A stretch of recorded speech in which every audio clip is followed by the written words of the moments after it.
E aí, desde então, né, uma amizade, além de colega de profissão, apesar da Fer ser zootecnista, a gente é colega e amigo, né, Fer? Com certeza. A gente se fala todo dia, praticamente, né? Oh.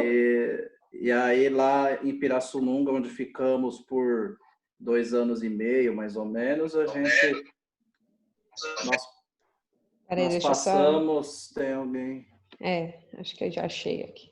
Durante o mestrado que fizemos junto, passamos poucas e boas, mas foi um tempo assim muito importante, muito valioso, enriquecedor, de grande crescimento pessoal, profissional. A gente passou momentos muito legais, né? Tanto da parte de pesquisa, como da parte pessoal um do outro. E aí não tinha como ser diferente a gente se tornar grandes amigos, né? Aí depois a Fer migrou para o Rio de Janeiro para fazer o doutorado e eu mudei de departamento, aí eu troquei de departamento, fiz o doutorado no departamento de clínica médica. Mas continuei também com a espécie equina, assim como a Fernanda, e aí como eu sempre gostei de doenças metabólicas, todas as doenças que envolvem nutrição, essas são as minhas áreas de pesquisa, principalmente síndrome metabólica, resistência à insulina, pesquisa o hormônio grelina, leptina no equino, glicemia em diversas situações. Aí foi essas linhas que eu trabalhei no doutorado. Aí eu concluí o doutorado em 2018.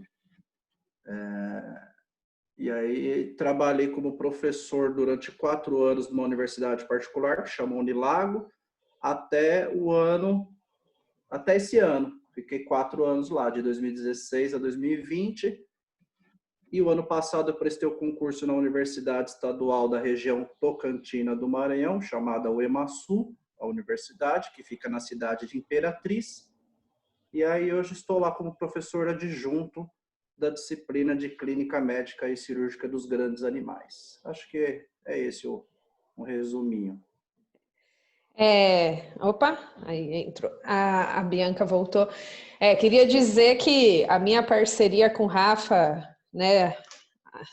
Não vou dizer que a gente é velho, mas já está completando uma década. 10 anos, 10 anos, né? Passa um pouco rápido. Uhum. Temos aqui participando também outros colegas que participaram de muitos momentos nessa fase lá de USP e tudo. Temos aqui professor Henri, né? Temos professor Rodrigo, né? E a gente sabe nossas aventuras e peripécias nesse tempo aí, né? Então, é muito gratificante aqui agora, né? A gente poder estar nos reunindo justamente para poder estar aprofundando os conhecimentos e compartilhando com todos, né? O importante na vida é essa parceria. E ressalto que a gente brinca muito, mas a coisa mais magnífica que sempre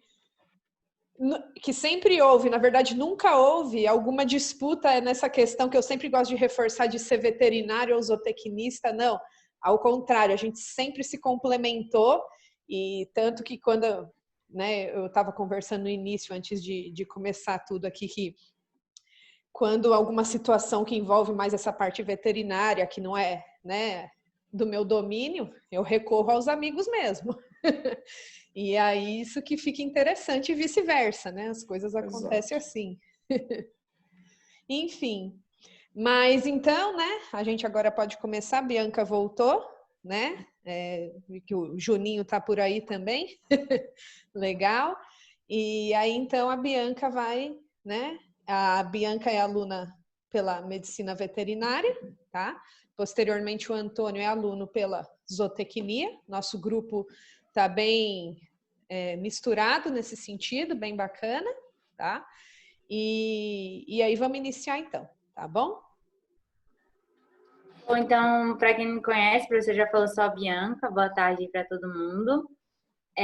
A gente hoje vai falar do relato do coronel. Antes de eu começar a falar do relato em si, eu queria contar um pouquinho da história dele, a professora até comentou já, né? O coronel, ele era cavalo de vaquejada, daqui da região, lá em Juazeiro, e ele foi castrado porque era um animal agressivo com os outros, e depois ele foi aposentado devido a uma osteoartrite no jarrete esquerdo. Juninho, que está aqui, era até o veterinário dele na época. Os proprietários não quiseram fazer a cirurgia, né? Não acharam válido fazer a cirurgia, aposentaram o animal que ficou lá abandonado no ar, e depois ele veio para a gente, né? O Coronel chegou para a gente mais ou menos ali em setembro do ano passado. Essa é mais ou menos a história do Coronel, e aí eu vou começar a falar um pouquinho sobre cólica, né? Na introdução básica, depois o professor Rafael vai explicar direitinho aí para todo mundo, com mais detalhes. O intuito aqui é só para deixar todo mundo ligado aqui na situação. Então, o que é cólica? A cólica, ela é descrita como qualquer desconforto abdominal que o animal venha a ter, caracterizada aí pelos aqueles sintomas que a gente conhece bastante. Então, olhar para os flancos, deitar, rolar, cavar, escoiciar o abdômen, os machos acabam também expondo o pênis, batendo no abdômen, entre outros, né? Tudo isso aí demonstrando dor, e alguns deles para tentar uma posição mais confortável e aliviar a pressão no abdômen. E as cólicas, elas podem ser divididas em cólicas verdadeiras e cólicas falsas. As verdadeiras são aquelas que estão ligadas ao trato gastrointestinal, patologias do trato gastrointestinal.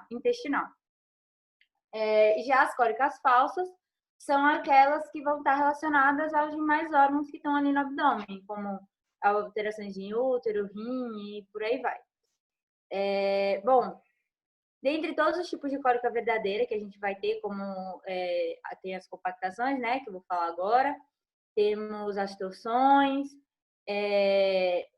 cólicas espasmódicas, cólicas por acúmulo de gás e por aí vai. As compactações, elas são são as obstruções por massas de ingesta, que vão aí ocorrer principalmente quando a gente tem no caso do capim, que foi o caso do Coronel, né, um capim mais velho, que vai possuir bastante lignina, e o baixo consumo de água, fazendo com que aquela ingesta ela fique desidratada e forme uma massa compacta no intestino.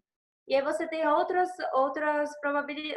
possibilidades também. Então, alterações dentárias que vão dificultar aí a mastigação do animal, fazendo com que o animal ele ingira partículas muito maiores, que vão facilitar a compactação. Alterações nas secreções, alterações na motilidade, uma alteração no manejo e na dieta. Então, se você tem o costume de dar o alimento ao animal 2, 3 vezes ao dia, e isso se altera, isso também pode ser um fator contribuinte. O aumento excessivo de alimentos concentrados, troca do capim, erro no corte, né? Você corta o capim no tempo certo, daqui a um tempo você começa a cortar o capim no tempo errado. Cortar o capim muito velho pode ocasionar aí uma compactação.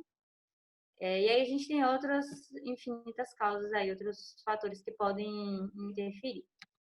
Mas o professor vai comentar direitinho, então eu vou entrar agora no relato de caso. Então, esse é o Coronel, que era ainda na casa antiga dele, ele pra gente. Ele era um equino da raça Penthorst, de mais ou menos aí uns 16, 18 anos. Lá na faculdade ele era criado solto num piquete. Ele viveu lá por mais ou menos uns 9 meses e ele tinha 8 contactantes, sendo 4 equinos e 4 bovinos. Então, as 3 ervas, um outro cavalo que tem lá e esses 4 bovinos que estão por lá agora. A alimentação fornecida era o volumoso, que era o capim elefante. O concentrado era 85% de milho e 15% de soja. O coxo de água e o coxo de ração deles era um coxo comunitário para todos os animais. Então, a gente não tinha muito controle de quanto cada um ia comer, porque ficava lá à vontade para todos eles. E eram feitos 2 vezes no dia, era colocada a ração 2 vezes ao dia. Uma vez de manhã e uma vez pela tarde. O controle de endoparasitas deles estava atrasado. Eu acho que, na verdade, a gente nunca chegou a fazer lá na faculdade, né, professora? Eu não me recordo. Nele, eu acho que não. Alguém acho que chegou a coletar fezes e, a princípio, não, os animais, no início, lá não tinham apresentado ovos, essas coisas tal, mas depois não foi mais. verificado? Eu lembro que... Foi feita a coleta de fezes do coronel até pela Débora, ela está aqui no grupo, acho que ela pode falar um pouquinho melhor. E foi identificado ovos, mas eu não lembro de qual parasita. Ela vai saber falar direitinho, mas foi encontrado. Nele sim, é nas éguas que eu sei que não. Isso foi naquela primeira vez que ele teve aquele desconforto, que a gente ficou bem preocupado e tal, foi mais ou menos nessa época.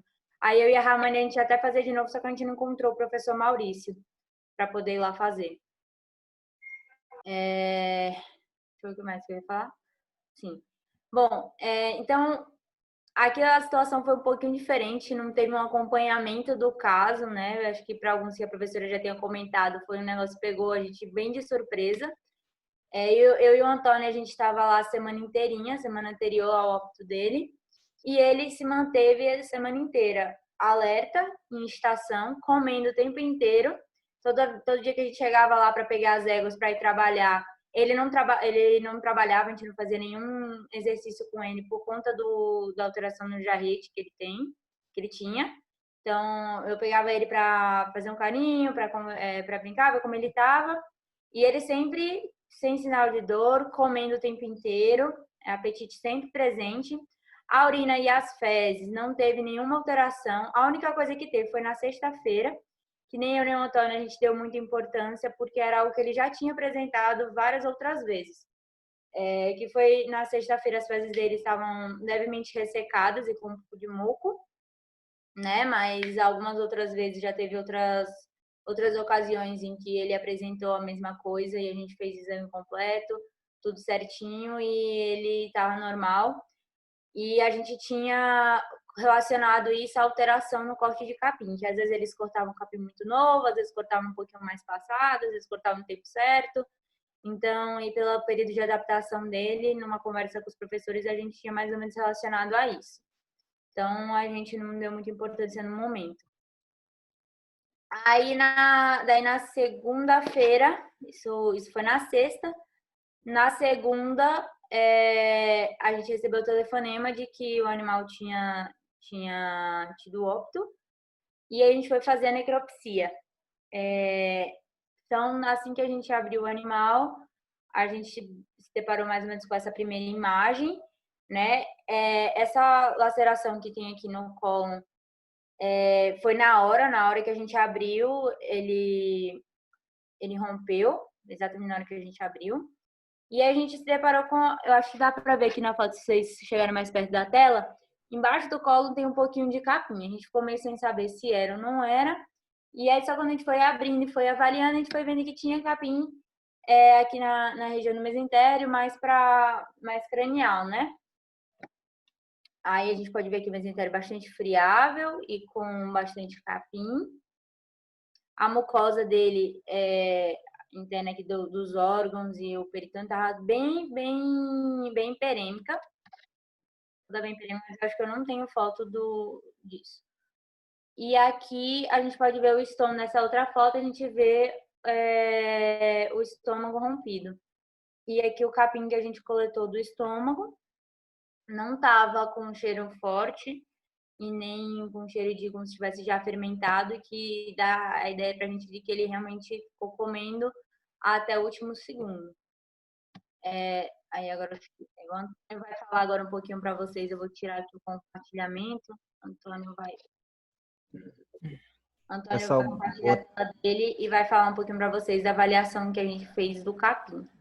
Aí depois, se alguém tiver alguma dúvida do relato, tiver alguma pergunta, aí vai anotando aqui na hora que o Antônio terminar e a gente explica tudo nos professores comentarem. Tá todo mundo me escutando direitinho? Alô? Todo mundo está me escutando? Sim, Antônio, pode Pronto. seguir. Ótimo. Boa tarde a todos. Dando continuidade ao que a Bianca vinha falando, falar um pouquinho a respeito da forrageira que eles estavam consumindo, né? Speniceto, capim-elefante. A Bianca falou, não sei se ela chegou a falar, mas ela era fornecida 2 vezes ao dia. Aí na foto 1 e na foto 2 foi uma das amostras que eu peguei para fazer a análise bromatológica. Na foto à direita de vocês, a gente tem... eu coloquei uma régua para a gente ter mais ou menos a ideia do tamanho de partícula. Era um capim que era bem picado. realmente a parcela era um pouquinho pequena, e era fornecido 2 vezes ao dia, sendo que em torno de 5h30 a 6 horas esse capim acabava, e só era fornecido no outro dia às 8 da manhã, e de novo à 1 da tarde. Então era 2 vezes o fornecimento, mas à noite os animais ficavam sem comer, basicamente. Isso aí é o capim onde foi cortado, certo? Então a gente percebe que a parte de folha mesmo tem pouquinho. Essa foto do meu aí, eu tenho em torno de 1,80 m, então o capim estava... Esse é exatamente o capim da época. O cavalo veio a óbito no dia 1º de junho, e no dia 2, dia 3, eu fui lá tirar as fotos do capim. Então ele era cortado mais ou menos na altura de 15 centímetros, e o capim tinha de 2,70 a mais de 3 metros de altura, como vocês podem ver aí na foto. A respeito da análise bromatológica, a gente tirou uma amostragem e levou para o laboratório de nutrição aqui da faculdade, né, de bromatologia. Então, no quadro à esquerda de vocês, esse quadro laranja, foi uns valores que eu consegui com a amostra. E no quadro à direita, eu peguei um trabalho de Queiroz aí, para a gente comparar um pouco, mais ou menos, a situação do capim. O agrônomo, que é responsável pela fazenda, informou para a gente que o capim era cortado com em torno de 70 dias. Ele estava falando, estourando 70 dias. Só que o quadro da direita está mostrando a idade, se vocês podem perceber, foi avaliada com 40, 60, 80 e 100 dias do capim. Então, eu vou comparar um pouco para vocês verem mais ou menos o resultado que a gente obteve. Então, por exemplo, a matéria seca, a gente teve aí 29% no capim, que ela se equivale a mais ou menos a matéria seca do capim avaliado no trabalho de 80 a 100 dias. Ela está aí bem próxima ao capim de 100 dias. Quando a gente analisa a proteína da gente é mais baixa do que o capim com 100 dias. Mas pode ser bem, assim, pode entrar na questão de adubação também, essa parte. Quando a gente vai para o FDN também, o capim da gente está bem próximo ao capim, está entre o capim de 80 a 100 dias. E o FDA também se repete a mesma coisa. Então, o que é que acontece? Provavelmente nosso capim estaria um pouco mais velho do que esse capim de 70 dias que nos foi passado. Com relação ao bebedouro, o bebedouro é comunitário. A gente percebe, essas fotos foram de agora há pouco, não está muito bem limpo, certo? Então, todos os animais têm acesso, tanto os bovinos como os equinos, a esses bebedouros. E foi perguntado aos 2 vaqueiros. Os 2 vaqueiros que são responsáveis por manejar esses animais, eles vêm em dias alternados durante todo o ano. Um dos vaqueiros me informou que não tinha o hábito de ver esse cavalo bebendo água, se hidratando. O outro disse que já chegou a ver. Eu e a Bianca, que passávamos a semana lá presentes, né, para manejo, etc., a gente, como trabalhava com as éguas saíam do exercício e iam direto beber água. Então, a água estava sendo bebida pelo menos pelas éguas. Esse foi um dos pontos que fez com que a gente não se atentasse que o cavalo não estaria bebendo água, caso ele não estivesse bebendo água na época. E a gente termina por aqui. Creio que o professor Rafael agora possa conversar um pouco com a gente a respeito do que ele tem a dizer sobre o relato de caso. Deixa eu só dar um comentário aqui. Só que a gente está entrando de novo naquela questão do tempo, que não sei se todo mundo conseguir automaticamente o upgrade, eu não consigo. Então, daqui mais ou menos uns 7 minutos vai cair de novo, aí todo mundo tem que entrar pelo link novamente, tá, gente? Igual já foi há um tempinho atrás, só para avisar, tá? Ô, Antônio, acho que você até pode responder melhor aqui. Uhum. O Rodrigo Sim. Martins deu uma perguntada sobre qual horário que o capim é picado, né? Se era apenas de manhã antes de picar, para dar esse esclarecimento. E se ficava guardado ali picado pelo dia todo. Eles picavam o capim em torno aí, passavam a forrageira, acho que eles passam de 6 da manhã para 7 da manhã, tanto que ela é fornecida às 8 horas, e eles pegam 2 carretas de capim, fornecem uma, cortam as 2 pela manhã, em torno de 6 horas, e guardam uma das carretas para fornecer a 1 da tarde. Então o capim era só cortado pela manhã, só picado pela manhã, mas era fornecido de manhã e à tarde. Ele ficava armazenado numa carreta. Isso, justamente. Sim, desse jeito, professor. É tanta coisa para mudar, Rodrigo, que você nem imagina a guerra que é. Eu estava a manhã inteira brigando com o negócio do capim aí, com as pessoas, para ver o que a gente pode mudar. Mas, às vezes, essa rotina, acho que todo mundo sabe, e que trabalha aí em universidade, muitas vezes, essa mão de obra, né, que até diminuiu, inclusive de um tempo para cá, essa questão da mão de obra mesmo dos peões, dos vaqueiros para trabalhar, e acaba que eles criam uma rotina e é muito difícil conseguir mudar, muito difícil. E como eu sempre fui mais acostumado, só para ter noção aí, né, o pessoal que é externo, que não tem o contato, a gente sempre teve aqui muitos caprinos, né, ovinos, e a questão de vacas, né, os ruminantes. E a questão dos cavalos foi mais recente. Então, a gente sabe que tem suas diferenças entre ruminantes e aí a questão dos monogástricos, né? E acaba que esse impacto, né, grande nunca foi visto muito com os ruminantes, né? E o manejo que eles estão acostumados a fazer é justamente voltados a esse grupo maior e não na questão dos equinos, né? E aí acaba que mudar essa rotina, conseguir tudo, está sendo bem difícil. A gente está tentando alternativas, mas está difícil, né? Enfim. Deixa eu ver aqui o que falou. Outra coisa que a gente está avaliando agora é uma possibilidade até de ver, tem uma área que parece que tem um capim Tifton plantado que está fora de uso, de tentar ver se a gente consegue passar a manejá-lo e fazer feno mesmo, né? Para evitar essa dependência do corte do capim-elefante. E principalmente o que me foi passado, né? É que quando chega nessa época, embora a gente saiba que aqui não é questão do inverno rigoroso tal, mas, por exemplo, esse ano está mais atípico tal, questão de luminosidade, depois o professor João Neto e tudo pode fazer alguma consideração sobre isso, acaba que o rendimento diminui e entra aquele velho conceito que é melhor deixar crescer mais para render, né, do que a questão da qualidade. E aí a gente acaba ficando refém, né, um pouco dessa situação, né? E aí vem a má fama, né? Tô lendo aqui que Rodrigo está falando do capim-elefante, né? Como a gente sempre fala, o problema não é o capim, né? O problema é normalmente o manejo, né?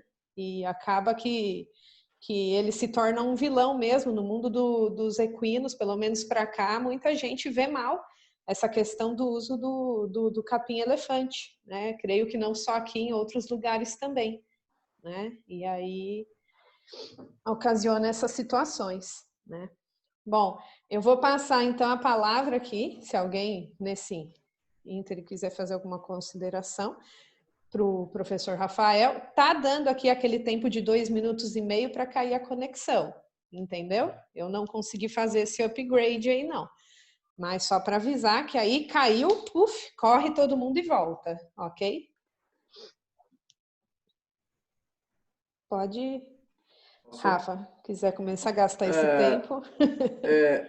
Eu queria fazer uma sugestão relacionada ao tempo, ou deixamos ele acabar e aí entra todo mundo, eu começo, ou a gente sai e entra no link de novo para ficar com o tempo cheio, né? Porque a apresentação tem um pouco de interação e aí, dependendo dessa interação, se ela for cortada no meio, eu não sei como é que vai ficar, se ela vai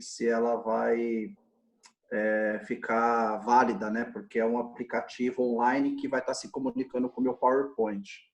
Tá, eu acho que é melhor, eu não sei se só sair esse tempo, como é que vai ficar, acho que a gente pode... Falta 1,5 minutos. 1,5 minutos, dar uma gastada, né? Isso, até fale. Eu queria parabenizar os seus alunos, a Bianca e o Antônio, pela apresentação. Muito bem explicado, explanado, muita segurança na apresentação. Parabéns aos dois, gostei muito. Rodrigo, se você quiser, por acaso, abrir seu áudio nesse tempo, aproveitando esse 1 minutinho, fazer alguma consideração. que você estava escrevendo ali, fica à vontade, viu? Não, só achei, estava bem repleto, né? O capim não estava com a cara feia, né, na necrópsia, e ele rompeu toda a curvatura maior ali do estômago, né? Rompeu uma área grande, né? E falou que não estava com mau cheiro, né? Falou que não estava com cheiro de azedo. Não, não tinha esse cheiro, não. Tinha um cheiro assim, ao que eu pude sentir, dava para ver muito nítido aquela ração, porque eles dão aqui, só que acho que não foi falado, a quantidade de ração que é dada não passa de 1 quilo, assim, não chega a 1 quilo por refeição, entendeu? É muito pouco. É um cheirinho que põe por cima. E esses grãos, na hora ali que a gente viu na necrópsia, eles estavam basicamente intactos. O cheiro que tinha era do tempo que ficou ali, começando a cheirar um pouquinho de queijo ralado, mas